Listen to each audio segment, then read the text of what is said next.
Le mauvais temps n'a pas découragé la quarantaine de clubs engagés sur le challenge Prince Albert II. Pour la 14e édition, une centaine de bénévoles entouraient l'équipe d'organisation pour assurer le bon déroulement des épreuves.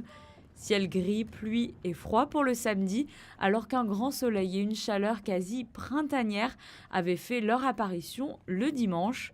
Cette année, un nouveau parcours au pied du musée océanographique était proposé aux concurrents.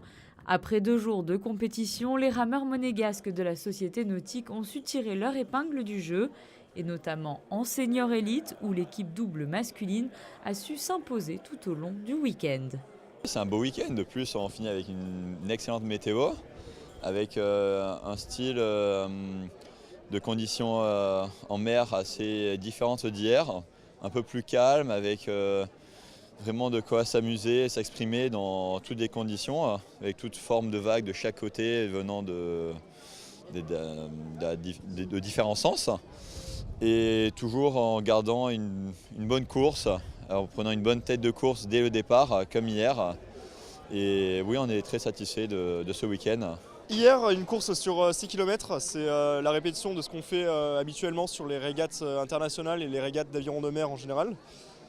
Et les deux courses se sont plutôt bien passées. La première, donc on avait 2 tours à faire, aujourd'hui seulement un.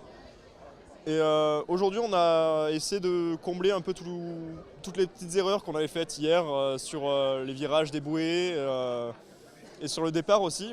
Où hier, on était parti un peu doucement, mais malheureusement, on n'a pas réussi à faire un départ rapide aujourd'hui. Donc, on est resté un peu dans le tas jusqu'à la première bouée. Et ensuite, on a réussi à se détacher un peu de nos adversaires, les Chambériens, qui sont des très bons amis au passage. Chez les juniors, le travail de la Société nautique de Monaco et de son entraîneur Daniel Fauché a porté ses fruits avec de belles victoires enregistrées aussi bien le samedi que le dimanche. On a eu de très bons résultats à Monaco. Hier et aujourd'hui, des médailles, beaucoup de victoires, donc tout va bien. Après, j'ai quelques bateaux qui ont pris des minutes de pénalité. Alors donc soit les arbitres en voulaient au monégasque, soit mes rameurs ne sont pas disciplinés, je ne sais pas. Je crois qu'ils ne sont pas disciplinés. Et donc on va rectifier le tir. On aurait pu avoir 2 victoires de plus aujourd'hui sans pénalité. Et on arrive ici à avoir un niveau de compétition proche de celui des championnats du monde parce qu'on déjà on invite les bateaux champions du monde de l'année d'avant. Et donc ça attire beaucoup de monde. Donc voilà, niveau sportif, on n'est pas au plus haut mais on n'en est pas loin.